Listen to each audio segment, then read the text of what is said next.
নমস্কার, শুভ সন্ধ্যা। আজকে 6ই জুন 2026 শনিবার। বাকচক্রের নতুন পথ চলা বিবেকানন্দ ঘরে ঘরের আজকে 265তম 265th সাপ্তাহিক ধারাবাহিক বক্তৃতামালায় আপনাদের সকলকে সাদর অভ্যর্থনা ও আমন্ত্রণ জানিয়ে আজকে আমাদের অনুষ্ঠান শুরু করছি। অনুষ্ঠানের বিষয় এবং বক্তা অপরিবর্তিত। বিষয় স্বামী বিবেকানন্দের পত্রাবলী এবং বক্তা শ্রী তরুণ গোস্বামী, যার পরিচয় নতুন করে দেওয়ার প্রয়োজন নেই। সুতরাং আসুন, অহেতুক আমার প্রাক কথনে সময় নষ্ট না করে আজকে আমাদের সেই পরিচিত প্রার্থনা সঙ্গীত, যেটা গেয়েছেন আমাদেরই বাকচক্রের প্রবীণতম সদস্য শ্রী রমেশচন্দ্র বন্দ্যোপাধ্যায়, তার গাওয়া সেই রবীন্দ্রসঙ্গীতটি শুনে আজকে আমাদের অনুষ্ঠান শুরু করছি। নমস্কার, ভালো থাকবেন।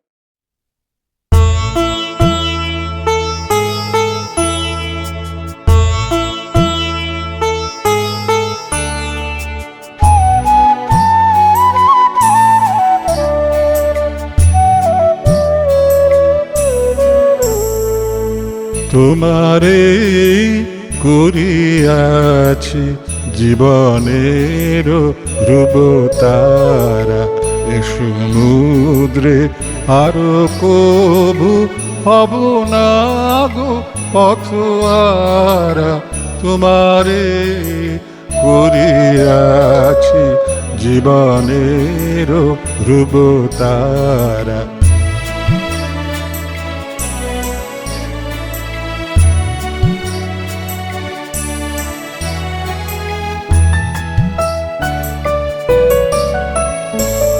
যেথায় আমি যাই না গো তুমি প্রকাশিত থাকো, যেথায় আমি যাই না গো তুমি প্রকাশিত থাকো।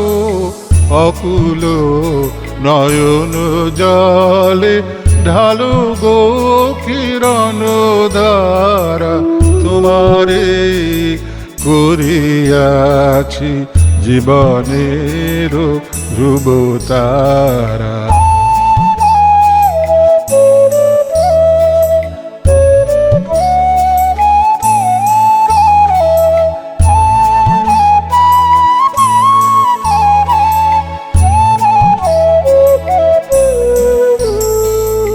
তব মুখ সদা মনে জাগিতেছে সঙ্গপানে, তিলেক অন্তর হলে নাহিরি কুল কিনারা।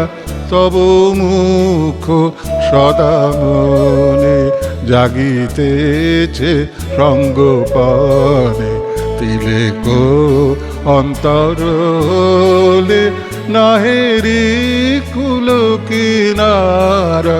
কখনো বিপথে যদি ভ্রমিতে চায় হৃদি, কখনো বিপথে যদি ভ্রমিতে চায় হৃদি, অমনীয় মুখ হেরি শরমে যে হয় সারা। তোমারে করিয়াছি জীবনের ধ্রুবতারা, এ সমুদ্রে আরো কবু হব না গো পথোয়ারা। তোমারে করিয়াছি জীবনের ধ্রুবতারা।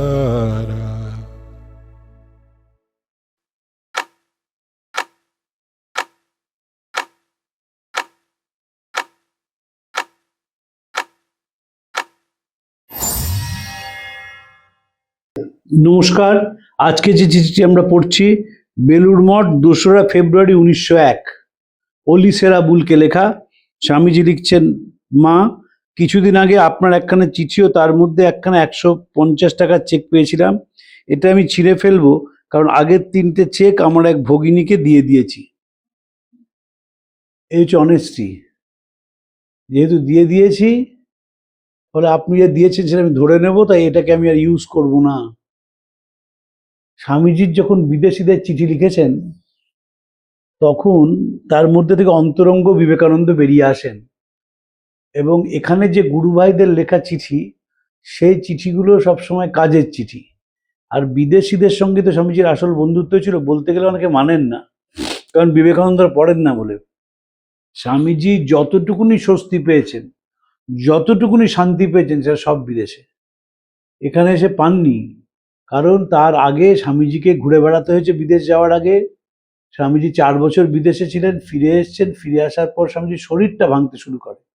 দ্বিতীয়বার আবার বিদেশে যান, ফিরে আসেন, ফিরে এসে শরীর খারাপ তর হয়, এবং তারপর তো শরীর চলেই যায়। স্বামী প্রভানন্দজি খুব স্ট্রিক্ট ধরনের মানুষ ছিলেন, গবেষক ছিলেন, এবং গবেষকরা কখনো কোনো ঘটনায় বিচলিত হন না। কিন্তু স্বামীজি যখন ফিরেছিলেন দ্বিতীয়বার বিদেশ থেকে ফেরার পর, ঢাকায় গিয়েছিলেন মাকে নিয়ে, স্বামীজি নিউমোনিয়া হয়েছিল এবং অসম্ভব কষ্ট পেয়েছিলেন, কারণ তখন অ্যান্টিবায়োটিক বেরোয়নি, নিউমোনিয়া খুব কষ্ট হতো। প্রভানন্দ যেটা বলতে গিয়ে কেঁদে ফেলতেন। তার সঙ্গে আমার অন্তরঙ্গ বিবেকানন্দ নিয়ে আলোচনা হতো, কেঁদে ফেলতেন প্রভানন্দজি। আমি শঙ্করীবাবুকে দেখেছি ঠোঁটটা কাঁপতে, আর মণিশঙ্কর মুখার্জিকে দেখেছি ঝরঝর করে কেঁদে ফেলতে। কারণ স্বামীজি যে অমানসিক কষ্ট পেয়েছিলেন শারীরিকভাবে, মানসিকভাবে। আমরা তো স্বামীজির মানসিক কষ্ট নিয়ে কেউ আলোচনা করি না। এবং এটাও খুব দুর্ভাগ্য যে যদি গিরীন্দ্রশেখর বোসের মতো কোনো মানুষ থাকতেন, তাহলে বিবেকানন্দের চিঠি সাইকো অ্যানালিসিস করে বলে দিতে পারতেন কোন কিভাবে কতখানি যন্ত্রণার মধ্যে স্বামীজি চিঠি লিখেছেন। আমরা তো সবসময় মনে করি যে স্বামীজি খুবই আনন্দে দিন কাটিয়েছেন। সাহেবদের একটা আইবি রিপোর্ট আছে, এই যে আমরা ধ্যান মূর্তিতে বিবেকানন্দকে দেখি, ওরা ধ্যান মূর্তিতে বিবেকানন্দরা চালু করেছিল। কেন চালু করেছিল? কারণ ধ্যান মূর্তি বললেই প্রফেট বলা যায়, আর প্রফেট মানেই আপনার সঙ্গে তার দূরত্ব তৈরি হয়েছে, তিনি আপনার কাছের মানুষ নন।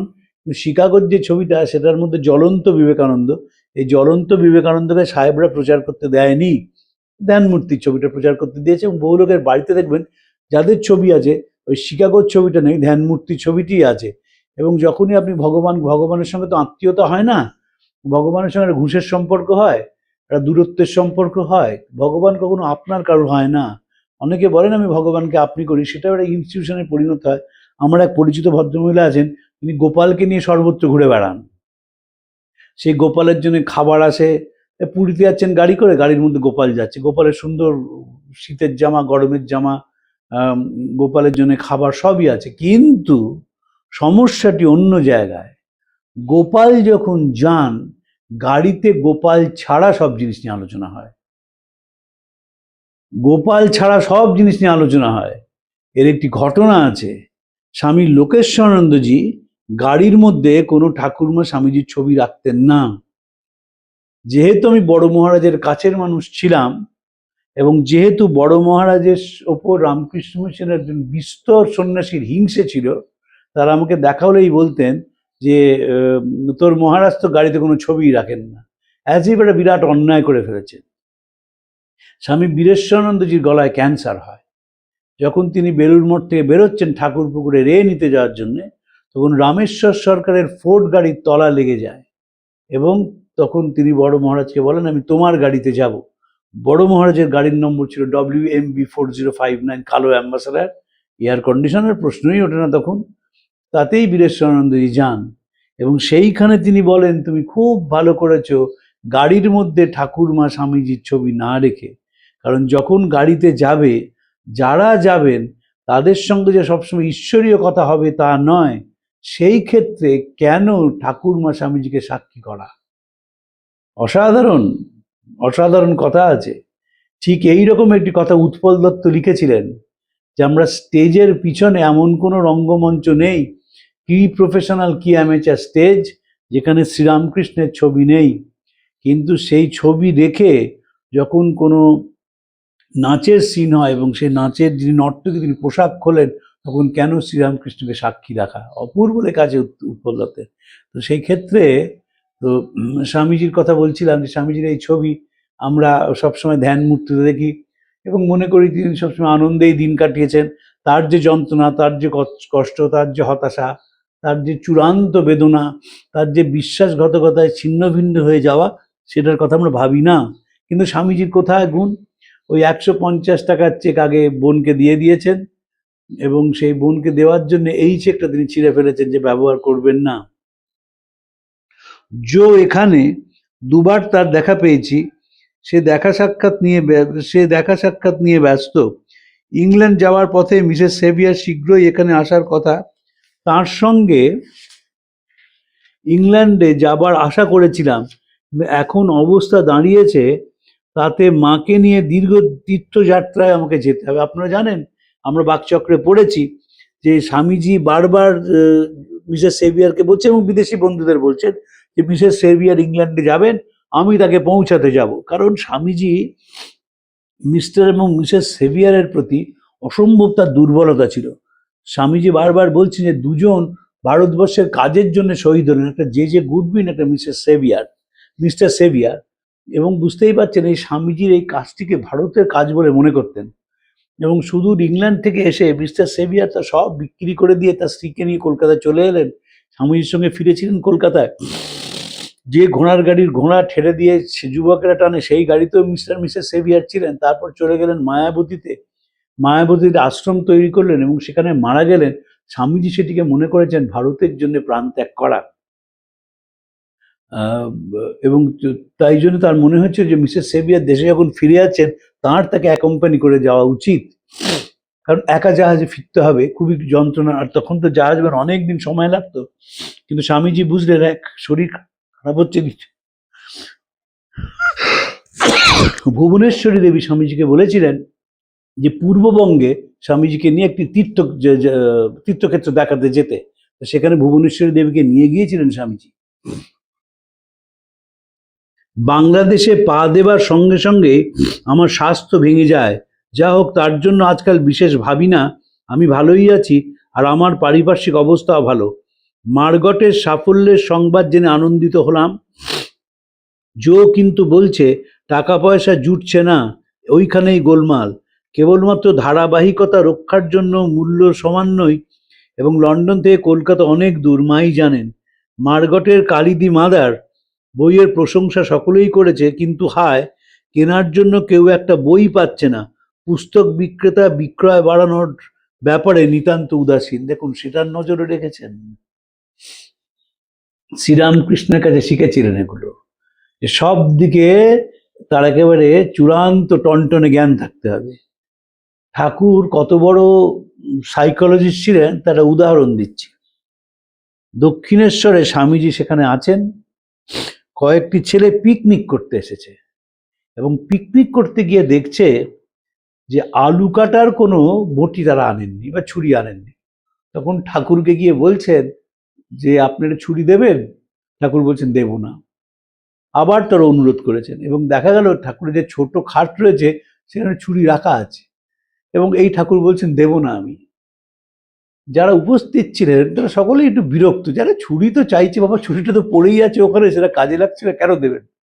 তারপর সেই ছেলেটিকে ছুরিটা দিয়েছেন। ছুরিটা দেওয়ার পর 3 সত্যি করিয়ে নিয়েছেন। কখন দেবে? বলে 3টের সময় ফেরত দিয়ে। ওর 3 সত্যি করো। সে 3 সত্যি করে ছুরিটি নিয়ে চলে গেছে। 3টে বেজে গেল, 4টে বেজে গেল, ঠাকুর তো পাগল হয়ে যাচ্ছেন, ছুরি কেন এলো না? 5টা বেজে গেল। তখন তিনি বললেন, দেখো ওরা তো চলে গেছে, এখনো হয়তো ভাটা চলেছে নৌকায় নদীতে, তাই হয়তো এখনো তারা নৌকা করে যায়নি। দেখো তো যেখানে খোসা টোসা ফেলেছে সেখানে ছুরি আছে কিনা। সেখানে গিয়ে দেখেন ছুরিটি পড়ে রয়েছে। সেই ছুরি চলে এলো। তখন যারা উপস্থিত ছিলেন সকালের, যারা দেখেছেন যে ছুরি নিয়ে আসার সময় ঠাকুরের এই বারবার প্রশ্ন করা, 300 একটা ছুরির জন্য 3 সত্যি করাচ্ছেন কেন? তখন ঠাকুর বলছেন, ট্রু সাইকোলজিস্ট বলছেন যে কেন আপত্তি করলেন? তখন বলছেন, দেখো দেখলাম ছেলেটা একটা খাটো ধুতি পরে এসছে, ধুতির হাঁটুর কাছে ময়লা, জামাটা দেখলাম ছেঁড়া। যে চড়ুই ভাতিতে এত উদাসীন হয়ে আসে সে বুঝলাম ছুরিটা সময় মতো ফেরত দেবে না।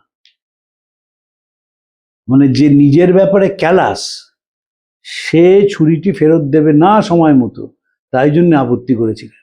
আমার মনে আছে একটা সাধারণ বই, আমার এক বন্ধু তিনি একজন স্বামীজির কাছে চেয়েছিলেন। তো স্বামীজি সবাইকে অকাতরে বই দেন পড়ার জন্য। আবার তিনি লিখে রাখেন যে কে কি বই নিয়েছে, ফেরত দিতে হয়, আবার এক সেট বই দেন। তিনি চাইতেন সবাই স্বামীজি পড়ুন। আমরা তখন কলেজের ছাত্র। এই ছেলেটি বইটি ফেরত দিচ্ছে না।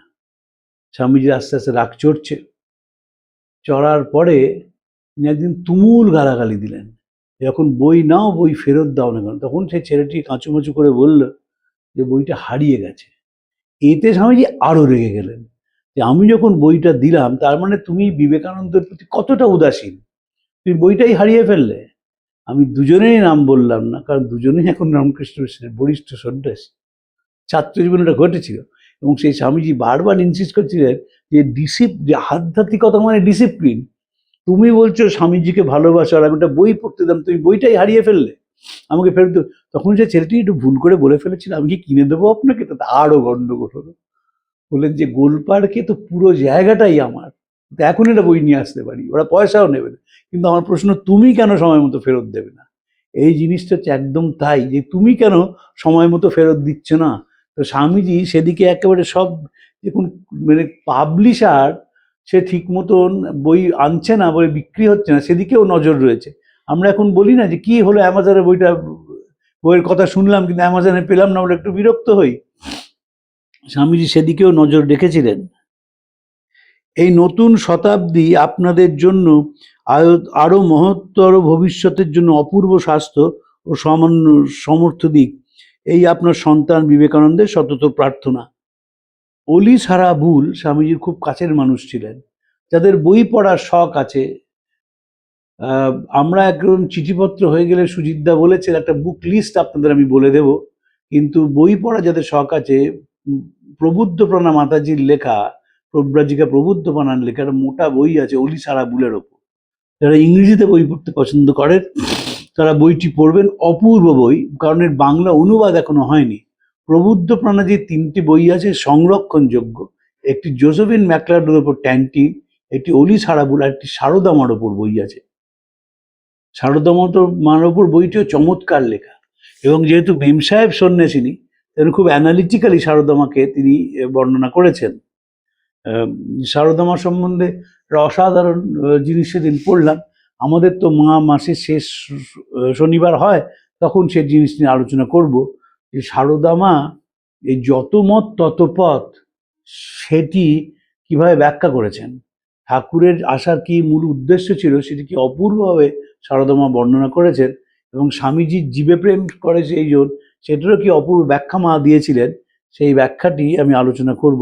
আসলে আমার নিজের আস্তে আস্তে মনে হচ্ছে যে মাকে যারা দেখেছেন তারা যে বিশ্লেষণাত্মক মাকে লিখেছেন, আর এখন যারা লেখেন তারা মাকে বিশ্লেষণ করেন না। তার দুটো কার, একটা মাকে তারা দেখেননি, যা সেকেন্ড হ্যান্ড ইনফরমেশনের উপর ভিত্তি করে লিখতে হয়। দ্বিতীয় কথা, মাকে যখনই লেখেন তখন ভক্তিগতগত হয়ে যান। এটা আমাদের তো চরিত্রের দোষ রয়েছে, আমরা স্বামীজি বারবার সতর্ক করা সত্ত্বেও আমরা শুনিনি সেটা। তো অলি সারা বুলের সঙ্গে স্বামীজির যে অন্তরঙ্গ চিঠি, এই চিঠিটি আমরা কেন পড়লাম তার কারণ চিঠি করে বড় চিঠি নয়, এবং এখানে কোনো আধ্যাত্মিকতার কথাও নেই। দুটি কথা আছে। একটি কথা হচ্ছে যে স্বামীজি আর মিসেস সেভিয়ারকে পৌঁছাতে বিদেশে যাচ্ছেন না কেন, কারণ তার মাকে নিয়ে তীর্থযাত্রায় যেতে তার মা বলেছেন।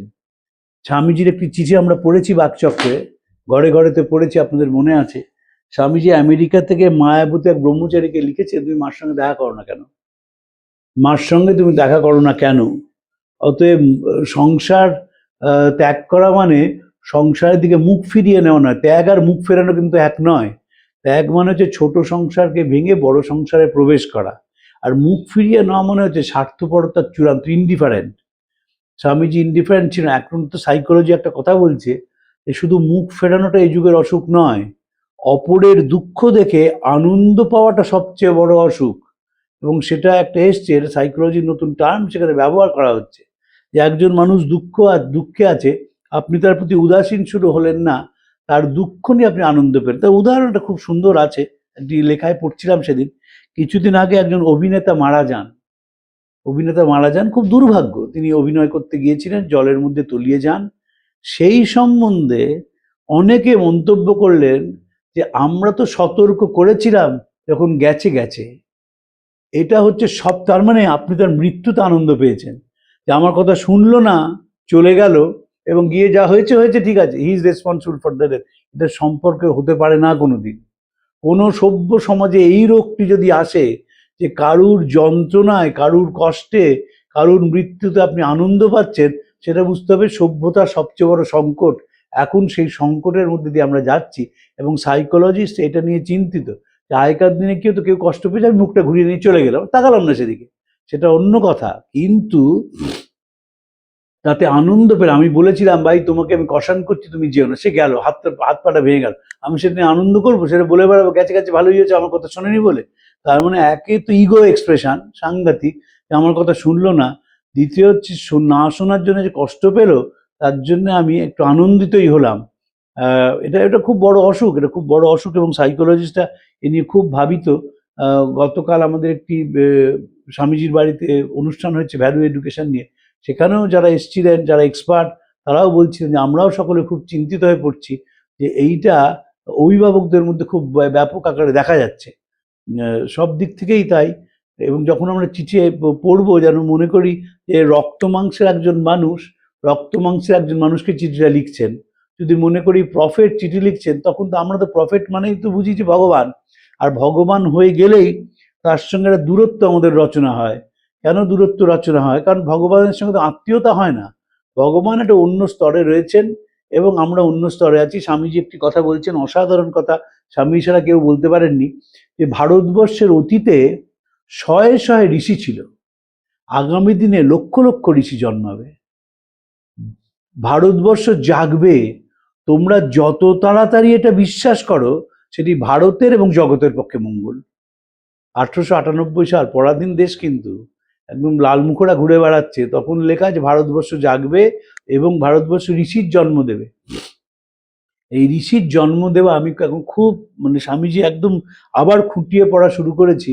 আমি খোঁজবার চেষ্টা করছি স্বামীজি কখন ইনফরমেশন বুমটাকে সাপোর্ট করেছেন। কারণ স্বামী তো পাশ্চাত্য ইনফরমেশন বুম কিছুটা দেখেছিলেন, সেটা এখন চূড়ান্ত পর্যায়ে পৌঁছেছে। এবং যত দিন যাবে, স্বামীজি পরিব্রাজক গ্রন্থে লিখেছেন যে তোমরা লীন হয়ে যাও উচ্চবর্ণেরা, নতুন ভারত বেরুক, কারণ তোমাদের রত্নপেটিকা সকলের সামনে খুলে দাও। এক সময় ছিল যখন তোমরা এই তথ্য নিয়ে থাকতে, এখন সেটা সর্বজনীন হয়ে গেছে। তাই আমরা দেখব যে আগেকার দিনে যে লোকে বলা হতো মহাপণ্ডিত, তারা বিলেত থেকে বই এনে লাইব্রেরিতে রেখেই তো, সাধারণ মানুষের সে বইতে কোনো অ্যাক্সেস ছিল না, সেই বইটা আমি পড়ে ফেললাম আর আমি পণ্ডিত হয়ে গেলাম। এখন তো ইনফরমেশন ইজ ইউনিভার্সাল। আমরা যে এখানে মধ্য কলকাতায় বসে আমরা বিবেকানন্দ ঘরে ঘরে বলি, সেই বিবেকানন্দ ঘরে ঘরে যে কোথায় কে দেখেন তার কোনো হিসেব নেই, আমরা জানিই না। এটা হচ্ছে ইনফরমেশনের গুণ। তাই জন্য ইনফরমেশনটা ছড়িয়ে দেওয়া দরকার। সৎ তথ্য যদি ছড়িয়ে দিতে পারেন তাহলে মানুষের উপকার হয়, এ বিষয়ে কোনো সন্দেহ নেই। তো স্বামীজিকে আমরা যখন পড়বো, একটা অনুরোধ রইল আপনাদের কাছে, আমাদের তো চিঠিপত্র পড়া কিছুদিনের মধ্যে শেষ হয়ে যাবে, কিন্তু স্বামীজির চিঠিপত্র থাকবেই। আপনারাও স্বামীজির প্রতি আপনাদের যে টান, ভালোবাসা, আনুগত্য থাকবেই। তবে যখনই চিঠি পড়বেন তখন মনে রাখবেন একটি রক্তমাংসের মানুষ আর একটি রক্তমাংসের মানুষকে চিঠি লিখছেন। স্বামীজি কোনো দিন ভাবেননি এই চিঠিগুলো প্রকাশিত হবে, কারণ সব চিঠি তিনি ভেবেছিলেন প্রাইভেট চিঠি। স্বামীজি চলে যাওয়ার পর তার গুরু ভাইরা এবং শিষ্যরা ঠিক করলেন, যদি এই চিঠি না প্রকাশ করা হয় তাহলে মানুষ স্বামীজির কথা জানবে না। আপনারা জানেন, তাও স্মরণ করিয়ে দিয়ে আজকে শেষ করব, রামকৃষ্ণ কথামৃত প্রকাশিতই হতো না, মাস্টারমশাই নিজে লিখে রাখতেন। একদিন গিরিশচন্দ্র মাকে গিয়ে বললেন যে মাস্টার সব লিখে রেখেছে কিন্তু কিছুতেই প্রকাশ করছে। তো মা বলাতে মাস্টারমশাই কি নোট করেছেন সেটা পড়লেন। মা শুনে যেটি কথা বললেন সেটি সাংঘাতিক, যে তিনি তোমাকে একসময় বলেছিলেন, এখন তিনি তোমার দিয়ে প্রকাশ করাচ্ছেন। এগুলি প্রকাশ না হইলে মানুষের সচেতনতা বাড়িবে না জানিবেক। এবং তারপরে আরো সাংঘাতিক কথা, তোমার কাছে সব শুনিয়া মনে হইল যেন তিনি সমস্ত কথা বলিতেছেন। যে প্রকাশ না হলে লোকে জানবে না, ইউনিভার্সাল করে ফেলতে হবে। রামকৃষ্ণ মিশনের সম্বন্ধে অনেকেই একটু উষ্মা প্রকাশ করেন যারা রিসার্চ স্কলার, যে লাইব্রেরিটা, সাধুদের লাইব্রেরিটা আমাদের রিসার্চ স্কলার তাদের সামনে খুলে দেওয়া হয় না কেন? খুলে দেওয়া উচিত তো। এই যে উদ্বোধন, আপনার এই আমারই এক বন্ধু আছেন, তিনি গেলের এক্সিকিউটিভ ডিরেক্টর ছিলেন, বিবেকানন্দ নিয়ে পড়েন, খুবই পড়েন, স্কুলের বন্ধু। তো প্রবুদ্ধ ভারত আপনি সার্চ করতে পারেন, কোন আর্টিকেল বেরিয়েছিল, কবে বেরিয়েছে, উদ্বোধনে করা যায় না। এবং আমি তিনি উদ্বোধনে গিয়েছিলেন, এই জন্য মহারাজের সঙ্গে কথা বলেছেন, অনেকেই বলেছেন না এখনো তৈরি হয়নি ইত্যাদি। যত ইউনিভার্সাল করবেন তত মানুষ জানতে পারবে। তো ধরুন আজকে যদি আপনি চান যে উদ্বোধনে রবীন্দ্রনাথ 1906 সালে কি লিখেছিলেন তো, বা ক্ষিতিমোহন সেন কি লিখেছিলেন, আপনার জানার কোনো উপায় নেই। উদ্বোধনের লাইব্রেরিতে গিয়ে 1906 সালের উদ্বোধন খুলে সেটা পড়ার থেকে সার্চ ইঞ্জিনে যদি হয় রবীন্দ্রনাথ 1906 টাইপ করলেন, সঙ্গে সঙ্গে ঝপঝপ করে কম্পিউটার বেরিয়ে এলো। কম্পিউটার এবং মোবাইল ফোন কেউ যদি জ্ঞান চর্চার জন্য ব্যবহার করতে পারে তাহলে there is no limit to it. তো বিবেকানন্দের চিঠিও তাই, প্রকাশ করলে মানুষের উপকার হবে। আমরা যদি প্রকাশ না করতাম স্বামীজির চিঠি, স্বামীজিরা আটকে রাখতেন নিজেদের মধ্যে, তাও তো কিছুই চিঠি বেরোয়নি, আরো কত চিঠি আছে কেউ জানে না, তাহলে মানুষকে অন্তরঙ্গ বিবেকানন্দকে আমরা চিনতেই পারতাম না। এর ফলে চিঠি বেরোলো। আপনারা শুধু স্বামীজির চিঠি নয়, স্বামী ব্রহ্মানন্দজির চিঠি আছে, স্বামী অখণ্ডানন্দজির চিঠি আছে, স্বামী তুরীয়ানন্দজির চিঠি আছে, স্বামী শারদানন্দজির চিঠি আছে। চিঠির মধ্যে দিয়ে, এখন তো চিঠি টাকাটা উঠে গেল, এখন তো হোয়াটসঅ্যাপে কেউ কিছু জানবে না, কিন্তু চিঠির মধ্যে দিয়ে যে কথাগুলো উঠে আসে, চিঠির মধ্যে দিয়ে যে মানুষকে খুঁজে পাওয়া যায়, সেটা আমরা বিবেকানন্দকে পেলাম। শুরু হয়েছিল 1888 সাল থেকে, এবং এখন 1901, দীর্ঘ যে পরিভ্রমণ বিবেকানন্দের, তার সঙ্গে সঙ্গে বিবেকানন্দ ঘরে ঘরেও তার যাত্রা করেছে, এবং যাত্রা করে এখন 1901 সালে এসে পৌঁছেছে। আর কিছুদিন পরেই বিবেকানন্দের জীবন স্তব্ধ হয়ে যাবে, আমাদেরও এই যাত্রা বন্ধ হয়ে যাবে, কারণ আর কোনো চিঠিপত্র নিয়ে আলোচনা হবে না। আপনাদের এই অবধি বলে আর নমস্কার জানিয়ে আজকে শেষ করছি। প্রাণারাম প্রাণারাম প্রাণা